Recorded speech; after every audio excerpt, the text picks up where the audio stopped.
Hi friends, welcome to my channel Sanjeet finance Adda. दोस्तों, मेरे इस चैनल पे आपको फाइनेंस से रिलेटेड बातें बताई जाती हैं जो कि पिछले कुछ वीडियो में आपको ज़रूर देखने को मिला होगा।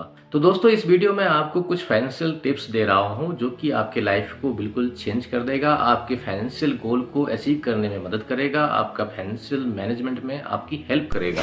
तो दोस्तों, वीडियो में बने रहिए ताकि आपको फाइनेंशियल गोल अचीव करने में इस वीडियो को देख के आपको बहुत सारा टिप्स मिल सके और आप एक सुदृढ़ प्लान तैयार कर पाएं अपने फाइनेंशियल गोल को अचीव करने में। आप बस इस टिप्स को अपने लाइफ में इम्प्लीमेंट करना, देखो इम्प्रूवमेंट मिलता है कि नहीं। 100% इम्प्रूवमेंट आपकी लाइफ में आएगा, आपका फाइनेंशियल स्टेटस भी अच्छा होगा, आपका मेंटल स्टेटस भी अच्छा होगा। तो इस कड़ी में सबसे पहला टिप्स जो है दोस्तों, खुद को एजुकेटेड करो, फाइनेंशियल एजुकेट करो। कि जब आप फाइनेंशियल एजुकेट हो जाओगे तब आप अपने लिए एक फाइनेंशियल प्लान बना सकते हो और अपने गोल तक पहुंच सकते हो आसानी से। तो इसके लिए दोस्तों क्या करना है आपको, सबसे पहले आप अपने आसपास या अपने रिलेटिव में ऐसे लोग को ढूंढिए जो कि फाइनेंस के नॉलेज रखते हों और उनसे बातें कीजिए, आप उनसे दोस्ती बढ़ाइए, उनसे फाइनेंशियल टिप्स सीखिए। दूसरा तरीका है दोस्तों, आजकल बहुत सारे प्लेटफॉर्म आ गए हैं, खास करके यूट्यूब जैसे, जहाँ पे कि फाइनेंस के नॉलेज कूट कूट के वीडियोस में भरे जाते हैं। आप ऐसे वीडियोस डेली एक एक वीडियोस देखो, आप देखो कितना फर्क होता है। आप कंटिन्यू 1 महीने करके आप देखो आपकी लाइफ में कितना कुछ चेंज हो जाएगा, कितना फर्क पड़ेगी आपकी सोच पे। तो दोस्तों, इसके अलावा आप फाइनेंशियल बुक्स पढ़ सकते हो जिसमें कि बहुत सारे टिप्स बताए जाते हैं फाइनेंस को मैनेज करने के।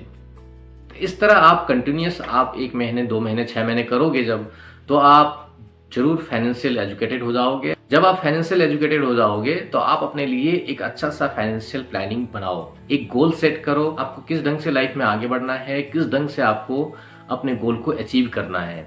और इस फाइनेंशियल प्लानिंग में सबसे पहले तो आप बजट बनाना सीख जाओगे। बजटिंग के ऊपर मैंने एक वीडियो ऑलरेडी बनाया है, वहां जाके चाहो तो आप देख सकते हो और आपको कुछ ना कुछ वहां से भी टिप्स मिल सकता है। अच्छे बजटिंग आप तभी बना सकते हो जब आपको ये पता चल जाए कि आपका इनकम कितना आ रहा है और आपका एक्सपेंस कितना हो रहा है। इसके लिए आप एक डायरी मेंटेन करो जिसमें आप टोटल सोर्स ऑफ इनकम कितने हैं आपके वो सारे लिखो आप, और आपके एक्सपेंस कितने हो रहे हैं वो सारे उसमें लिखो, और फिर आप कैलकुलेट करके देखो कि आपका कितना क्या गैपिंग है, दोनों के बीच में क्या अंतर आ रहा है।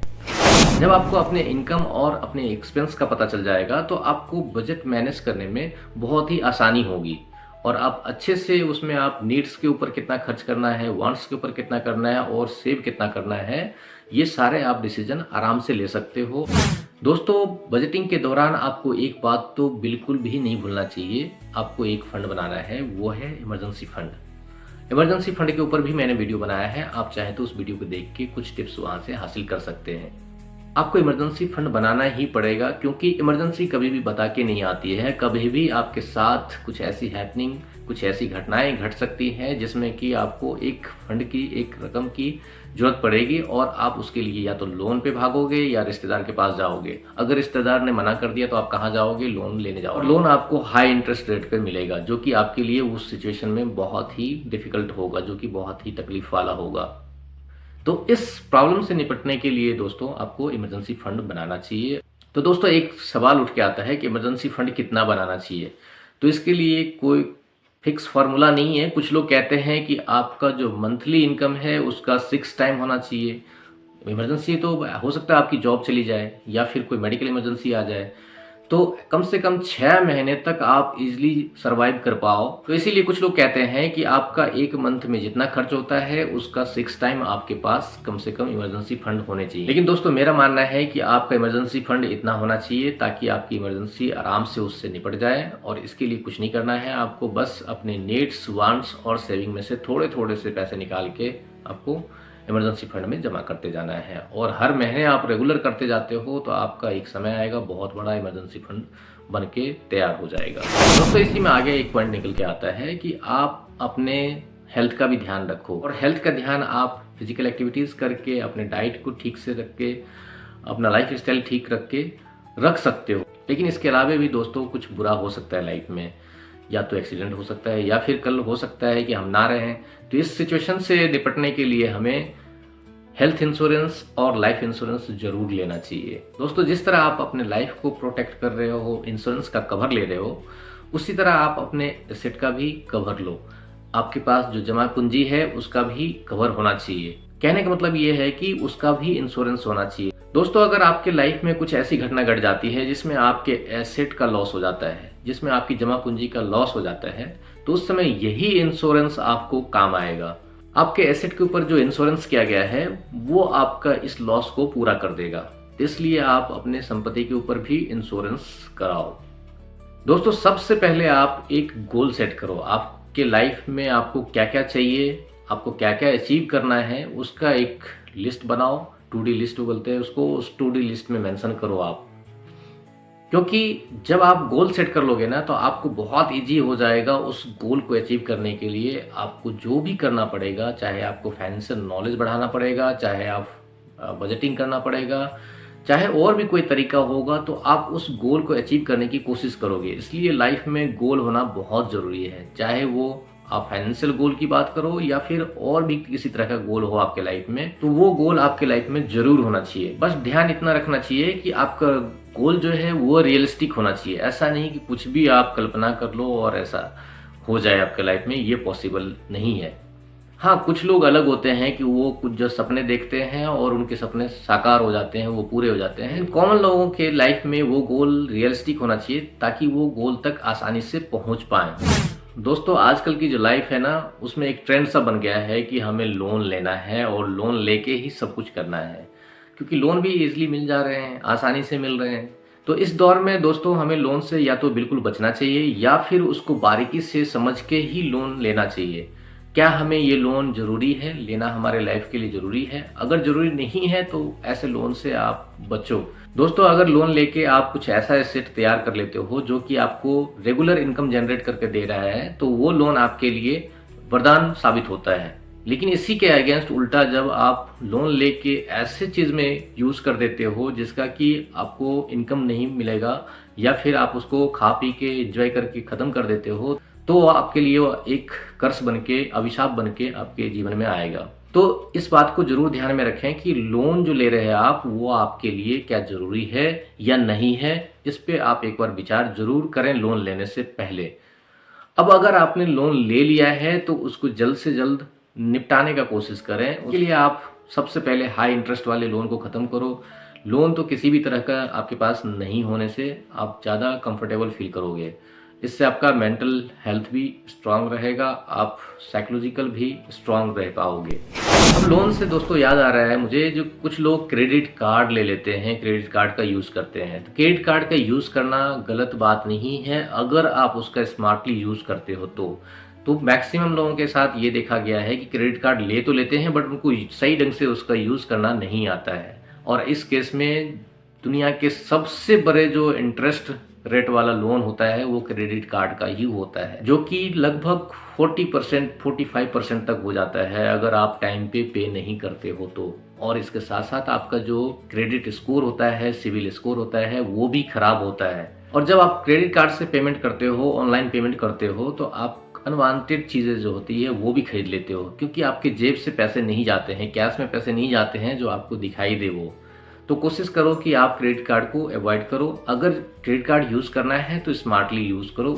कोशिश हमेशा आपकी यही होनी चाहिए दोस्तों कि आप हमेशा नकद में लेन देन करो। नकद का लेन देन जो होता है उसमें दिखता है कि मैंने इस काम के लिए इतने पैसे दिए, इस सामान के लिए इतने पैसे दिए, तो वहाँ पे आप कंजूसी से खर्च करोगे, वहाँ पे आप सोच समझ के खर्च करोगे, ना कि आप ऐसे ही खर्च कर दोगे।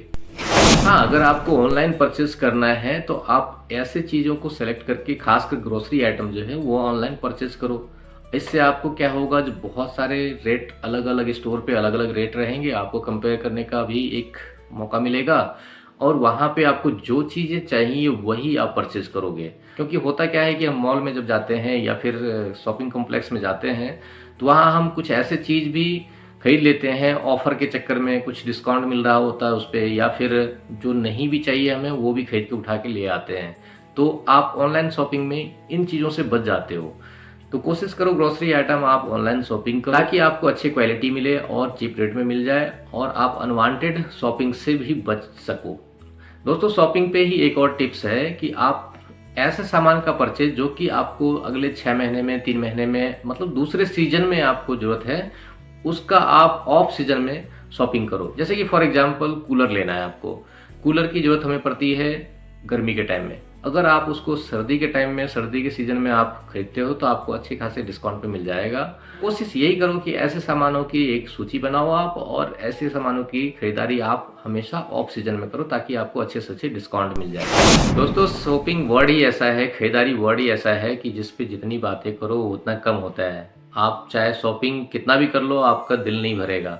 तो वैसे ही शॉपिंग पे कितनी भी टिप्स दे दो, कितनी भी बातें कर लो, कम ही होता है वो। देखो, एक और टिप्स है शॉपिंग के ऊपर कि आप मान लो कोई बड़ा सा कुछ खरीदने का प्लान कर रहे हो, जैसे एक 4 व्हीलर या 2 व्हीलर, कुछ ऐसे बहुत सारे चीज़ होते हैं जो कि आप खरीदने का प्लान कर सकते हो। आप उस पर बार बार विचार करो जो क्या ये आपके लिए ज़रूरत है या नहीं है।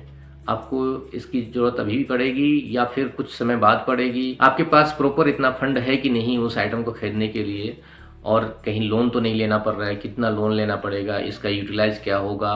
तो इन सब सारी बातों को आप मन में सोच के एक डिसीजन ले सकते हो। तो इसके लिए आपको कुछ नहीं करना है। ऐसे डिसीजन लेने के लिए आप कम से कम 72 आवर्स या फिर 1 वीक का टाइम खुद को दो। आप इतने दिन के लिए उसको पेंडिंग में डाल दो, उस पर विचार करो, और फिर जो डिसीजन निकल के आता है उसके बाद आप कर लो।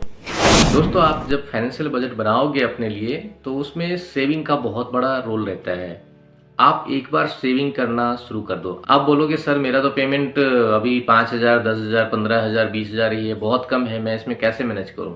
तो आप उसी हिसाब से फाइनेंशियल प्लानिंग करो। अगर आप 20,000 कमाते हो तो वहां पे आप कम से कम 4,000 बचाने की कोशिश करो। आप एक बार स्टार्ट तो करो। आप कोई भी काम जब स्टार्ट करोगे ना तो आपको एक आदत सी बन जाएगी, और फिर धीरे धीरे धीरे धीरे जब आपका एक बार सेविंग हो जाएगा तो फिर आप जो फाइनेंशियल नॉलेज गेन किए हो उस दिमाग का यूज करके आप बड़ा कुछ कर सकते हो, धमाका कर सकते हो। तो आप पहले स्टार्ट तो करो। पर लाइफ में स्टार्ट करने की जरूरत पड़ती है। हाँ, हो सकता है बहुत सारी प्रॉब्लम आए लाइफ में, बहुत सारे टेंशन आए आपको, बहुत सारी बाधाएं आए आपको, जिसको आपको हैंडल करना पड़ेगा। इन सारी बाधाओं से आप लड़के गोल तक जरूर पहुंच पाओगे अगर आप अपने फाइनेंशियल नॉलेज को बढ़ाते जाते हो, आपका फाइनेंशियल मैनेजमेंट सही है, और अगर आप बीच बीच में अपने गोल को रिव्यू करते हो, अपने बजट को रिव्यू करते हो, यानी आपने जो फाइनेंशियल प्लानिंग की है उसका एक रिव्यू लेते रहते हो, आप उससे फीडबैक लेते रहते हो। इससे क्या होगा कि आपको अपने गोल तक पहुंचने में बहुत ही आसानी होगी। बस थोड़े से इसमें मॉडिफिकेशन करना होगा या फिर इसको थोड़ा सा डाइवर्ट करना पड़ेगा, और थोड़ा सा हो सकता है कभी कभी एफर्ट लगाना पड़े, आपको ज़्यादा एफर्ट करना पड़े। तो जब आप रिव्यू लोगे तभी ये सारी चीज़ें आप कर सकते हो। दोस्तों, आपकी उम्र चाहे 20 साल हो या 25 साल हो या 30 साल हो, अगर आपने इनकम जनरेट करना शुरू कर दिया है तो अभी से आपको रिटायरमेंट प्लानिंग करनी शुरू कर देनी चाहिए। और दोस्तों, सबसे लास्ट में एक टिप्स देना चाहूँगा कि आप अपने इनकम के सोर्स को बढ़ाओ, अपना इनकम बढ़ाओ। अगर आपके पास इनकम ज़्यादा आएंगे तो बाकी चीज़ें आपकी लाइफ में अपने आप सॉर्ट आउट होती जाएंगी। आप बड़े से बड़े गोल को ईजिली अचीव कर लोगे। तो आप हमेशा फोकस करो जो अपने इनकम सोर्स को बढ़ाओ, सही प्लानिंग करो, आपका सही बजटिंग होना चाहिए। अगर उसमें कुछ थोड़े बहुत मॉडिफिकेशन करने पड़े तो वो मॉडिफिकेशन करो, और अपने एक रियलिस्टिक गोल की तरफ आगे हमेशा एफर्ट के साथ बढ़ते रहो, पॉजिटिव माइंडसेट के साथ बढ़ते रहो, आप जरूर सक्सेस होगे। तो दोस्तों, इस वीडियो में बहुत सारी फाइनेंशियल टिप्स के ऊपर डिस्कस करा है हमने। तो उम्मीद है ये आपके फाइनेंशियल प्लानिंग में और आपके बजटिंग में और आपके फाइनेंशियल गोल को अचीव करने में आपकी बहुत हेल्प करने वाली है। दोस्तों, अगर आपके दिमाग में और भी कोई फाइनेंशियल टिप्स चल रहे हैं तो वो जरूर कमेंट्स में लिख के शेयर करें, ताकि मैं आपकी सोच को, ताकि मैं आपके आइडिया को और भी लोगों के साथ शेयर कर पाऊँ। दोस्तों, उम्मीद है ये वीडियो आपको अच्छा लगा होगा, और ऐसे ही फाइनेंशियल एजुकेशन के पर्पज से बहुत सारे वीडियो मैं बनाता रहूँगा। बस आपका सपोर्ट चाहिए। चैनल को सब्सक्राइब कीजिए, लाइक कीजिए और शेयर कीजिए। तो दोस्तों, इस वीडियो में बस इतना ही। मिलते हैं नए वीडियो में नए टॉपिक के साथ। तब तक के लिए बाय बाय।